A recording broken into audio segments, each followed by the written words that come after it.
سيئات أعمالنا من يهد الله فلا مضل له ومن يضلل فلا هادي له ونشهد أن لا إله إلا الله وحده لا شريك له ونشهد أن سيدنا ونبينا وحبيبنا محمدا عبده ورسوله الذي أرسله بالحق بشيرا ونذيرا وداعيا إلى الله بإذنه وسراجا وقمرا منيرا أما بعد فقد قال الله تعالى في كلامه المجيد وفرقانه الحميد أعوذ بالله من الشيطان الرجيم بسم الله الرحمن الرحيم يوم ندعو كل أناس بإمامهم فمن أوتي كتابه بيمينه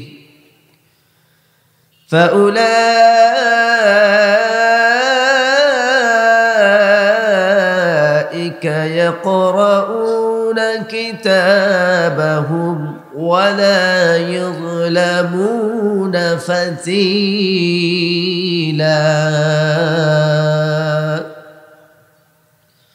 صدق الله العظيم. وقال تعالى في شان حبيبه مخبرا وآمرا إن الله وملائكته يصلون على النبي يا أيها الذين آمنوا صلوا عليه وسلموا تسليما সবাই একটু আমার সাথে জবান খুলে পড়ুন اللهم صل على محمد وعلى آل محمد كما صليت على إبراهيم وعلى آل إبراهيم إنك حميد مجيد اللهم بارك على محمد وعلى آل محمد كما باركت على إبراهيم وعلى آل إبراهيم إنك حميد مجيد আমাকে যখন কেউ প্রশ্ন করে কেন বেছে নিলে এই পথ কেন ডেকে নিলে বিপদ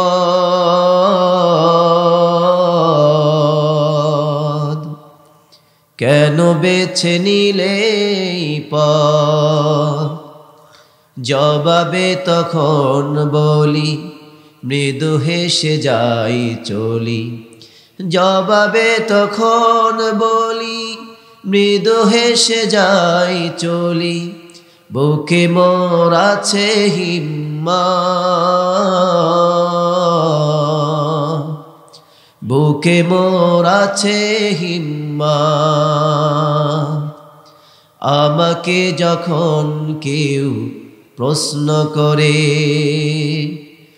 আল্লাহ তাআলা আমাদের সবাইকে মজবুত বীর শারদুল দ্বীন এবং ঈমানের উপরে ইস্তেকামত থাকার জন্য সাহসী নির্ভীক ইমানদার হিসাবে কবুল করুন, বলুন আমিন।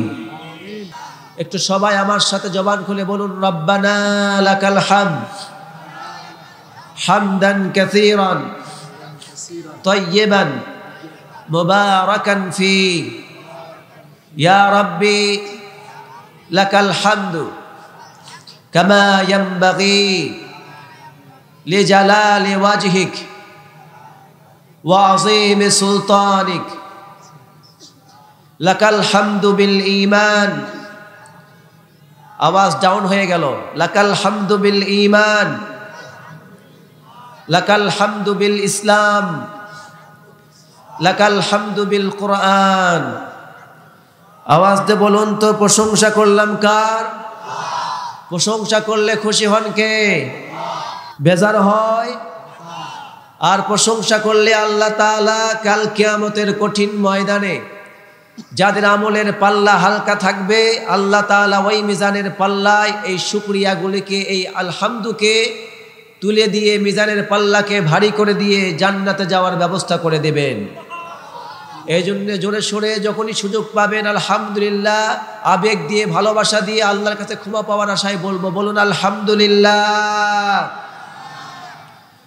দুরূদ ও সালাম আমাদের প্রিয় হাবিব সৈয়দুল মুরসালিন, খাতামুন নবিয়্যিন, আশরাফুল আম্বিয়া, রাহমাতুল লিল আলামিন, সরদার দু আলম মুহাম্মাদুর রাসূলুল্লাহ সাল্লাল্লাহু আলাইহি ওয়াসাল্লাম।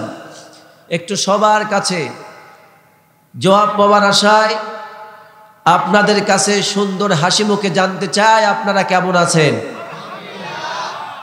সবাই ভালো আছেন তো? আলহামদুলিল্লাহ। আমি তো আল্লাহ তাআলার মেহেরবানি ভালো আছি, কিন্তু আবারও মনটা বিগত তুলনায় খারাপ হয়ে যাচ্ছে দিন দিন। কারণ আবারও বাংলাদেশে কালো মেঘের ঘন ঘটা শুরু হয়ে গেছে। 2-4 জন ঠিক বললো, বাকিগুলো মনে হয় সব ঠিক আছে। তাহলে এই সাইডের লোকেদের জন্য কি কোনো সমস্যা হয়নি বাংলাদেশে? এখনো আছে কিনা? এই সাইডটা আছে কিনা? তাহলে আওয়াজ দিয়ে বলেন, বাংলার জমিনটাকে আমরা এই জন্য স্বাধীন করেছিলাম। এখনো আমাদের কলিজার টুকরা সন্তানগুলি বিশ্ববিদ্যালয়ে অস্ত্রের ঝনঝনানি, অস্ত্রের আঘাতে আহত, ক্ষতবিক্ষত হবে, রক্ত ঝরবে। এখনো আমাদের কোনো সন্তান রাস্তায় মরবে, এখনো আমার সন্তানকে রাস্তায় জখম করা হবে, এখনো গুপ্ত হত্যা চলবে, এখনো নিরপরাধীদের উপর অত্যাচার চলবে। এই জন্য কি আবার নতুন করে অত্যাচার আর জুলুমবাজি করবার জন্য কি বাংলাকে আমরা স্বাধীন করেছি নাকি মুসলমান? এই বাংলার জমিনে আবার শুরু হয়েছে নতুন করে নির্যাতন। আল্লাহ তাআলা আমাদের সকল প্রকার অন্যায় জুলুম থেকে বেঁচে থাকার তৌফিক দিন। আওয়াজ দিয়ে বলুন। মনে বড় ব্যথা, মলম দিব কোথা? সর্ব অঙ্গে ঘা, মলম দেওয়ার জায়গা নাই। জবাব দিতে হবে। আপনাদের দায়িত্ব কি? তাকে নিয়ন্ত্রণ করা, তার ব্যবস্থা, তার উপযুক্ত জবাব দেওয়ার দায়িত্ব আপনাদের। জাতি যেদিন ভুলে যাবে আলেমদের সম্মান, আপনাদের সামনে যেদিন থেকে খর্ব হবে, মনে করবেন সেই দিন থেকে আপনাদের বিবেকের কবর রচিত হবে, আপনাদের পথের, আপনাদের দিশার কবর রচিত হবে। যতদিন আলেম থাকবে সম্মানে, ততদিন আপনারা জাতির কাছে পথ পাবেন। আলেমরা যতদিন থাকবে না, পথ দেখাবার কেউ থাকবে না। কারণ আলেমরা হলো নবীর উত্তরসূরি। আওয়াজ দিয়ে বলুন ঠিক কিনা? এই জন্য কথা কোরআন থেকে, হাদিস থেকে আপনাদের কাছে অনুরোধ করব, আমি কারো প্রতি কোনো হিংসা বিদ্বেষ নিয়ে কথা বলবো না, কথা বলবো কোরআন থেকে। আজকে আপনাদের সামনে বিশেষ করে 3টি বিষয়ে কথা বলবো।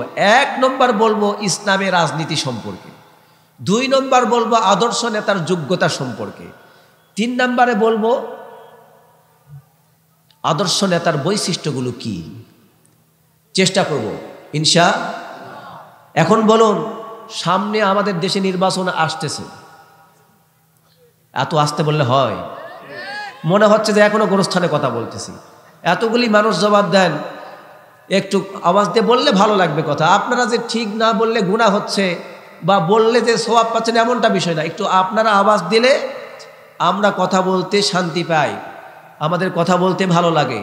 আর যখন আপনারা ডাউন দেন, তখন আমাদের কথা বলতে কষ্ট হয়। আপনাদের আওয়াজটা জোরে হলে আমাদের আওয়াজটা আসতে বললেও অনেকগুলি কথা বলতে পারি। এই জন্য আপনাদের একটু শেয়ারিং চাই, আমার সাথে করবেন তো ইনশাআল্লাহ। বাংলাদেশে বর্তমানে ইসলাম নিয়ে ইসলামের রাজনীতি নিয়ে কিছু চুলকানি শুরু হয়েছে কিছু ব্যক্তিদের, সবার কথা বলছি না, কিছু ব্যক্তিদের। এমন ব্যক্তি আছে না নাই? হ্যাঁ, এইরকম জবাব চাই, মর্দের মতো জবাব দেবেন। এতক্ষণ পর্যন্ত দিলেন মেয়ের মতো করে। মেয়েরা আছে পর্দার মধ্যে, আপনাদের চাইতে ওদের আওয়াজে শোনা যেত যদি পাশে থাকতো। হ্যাঁ, আপনারা মর্দের মতো কথা বলবেন, কথা বলার জন্য আপনারা, আন্দোলন করার জন্য আপনারা, জিহাদে তরবারি ধরার জন্য আপনারা, লাঠি ধরার জন্য আপনারা, আর ওরা আপনাদের সন্তানকে মুজাহিদ হিসাবে গড়ে তুলবে আর মাঠে লড়াই করবেন আপনারা। কিন্তু আজকে আমরা মরদেরা সামনে না যায়, কিছু দল আছে দেখবেন মেয়েদেরকে সামনে দেয়, ঠিক কিনা বলুন? তার মানে কি? ও বলে তুই মর, আমি মরবো না। এগুলা হলো লুচ্চা নাম্বার 1। কথা কর না কেন? লুচ্চা নাম্বার। আল্লাহ তাআলা এই রকমের অভিশাপ থেকে জাতিকে হেফাজত করুন। এক শ্রেণীর বাংলাদেশে কিছু রাজনীতিবিদ বলতেছে কোরআন হলো ভাউতাবাজির কিতাব। কেউ আবার বলতেছে কোরআনে কোনো রাজনীতি নাই, কেউ যদি দেখাতে পারে, এরকম করে চ্যালেঞ্জ ছুটতেছে। আবার কেউ বলতেছে ইসলামের নামে, ইসলামে নাকি, ধর্মে নাকি কোনো রাজনীতি নাই। আমি আপনাদেরকে পরিষ্কার কথা বলছি, আমার কথা খুব স্পষ্ট। আমি বাঁকা করে বুঝাতে পছন্দ করি না, আর আমাকে ভাইরাল হওয়া লাগবে না। আমাকে লাখ লাখ টাকা দিয়ে এখানে আনতে হবে না, আমি ওই বক্তা নই, আমাকে 1 লক্ষ টাকা দিয়ে আনতে হবে। তবে আপনি আমার কাছে 10 টাকা দিয়ে যে ওয়াজ শুনতে পারবেন বাংলাদেশের ভাইরাল বক্তার কাছ থেকে, ওই কথা শুনতে পারবেন না। কারণ আমরা কথা বলি হক নিয়ে, বুকে হিম্মত নিয়ে। এই জন্য আপনাদেরকে কথা বলছি, বর্তমানে যারা বলে ইসলামে রাজনীতি নাই, কোরআন ভাউতাবাজির কিতাব, কোরআনে যদি রাজনীতি থাকে, এইরকম বলে কোরআনকে যারা চ্যালেঞ্জ ছুটতেছে, তারা যদি না বুঝে করে থাকে তওবা করতে হবে। আর যদি তারা না বুঝে করে থাকে তাহলে জাতির কাছে ক্ষমা চাইতে হবে।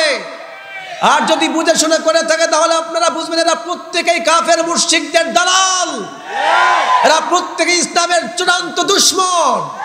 এরা ইসলামকে সহ্য করতে পারে না, এরা আলেমদেরকে সহ্য করতে পারে না। জোরে বলুন ঠিক কিনা? আল্লাহ বলেছেন কোরআনে রাজনীতি আছে। আরে ভাইয়া, আরে মিয়া, কোরআন তো হলো রাজনীতির কিতাব। কোরআন কিসের কিতাব? রাজনীতি মানে কি বোঝেন? হ্যাঁ, রাজনীতি মানে বুঝেন কি? রাজনীতি মানে কি বোঝেন? আপনি যে বাড়িতে স্বামী স্ত্রী বসবাস করেন, ওটাও একটা রাজনীতি, ওটা পরিবার নীতি। আপনি যে রান্না বান্না করেন, যে নিয়মে চাউল রান্না করেন, ওটা রান্নার নীতি। আপনি যে বাজারে যান, ব্যবসা বাণিজ্য করেন কোন কায়দায়, সেটা ব্যবসা নীতি। আপনি যখন রাষ্ট্র চালাবেন, সেটা হলো রাষ্ট্রনীতি। আল্লাহ তাআলা কোরআনে আপনার পরিবার নীতি বলতে পারলেন, কোরআনে আল্লাহ তাআলা ব্যবসা নীতি বলতে পারলেন, রাজনীতি, অর্থনীতি আর রাষ্ট্রনীতি বলতে পারেননি।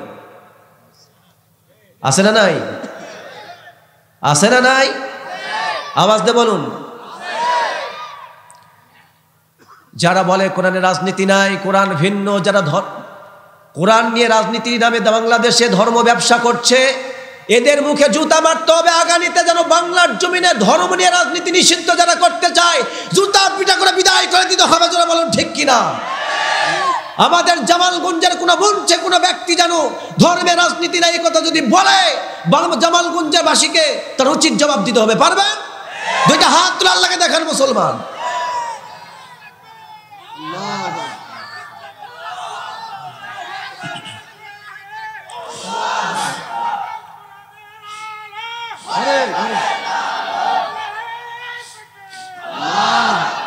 আসল কোরআনে রাজনীতি আছে, তা জানলাম কই?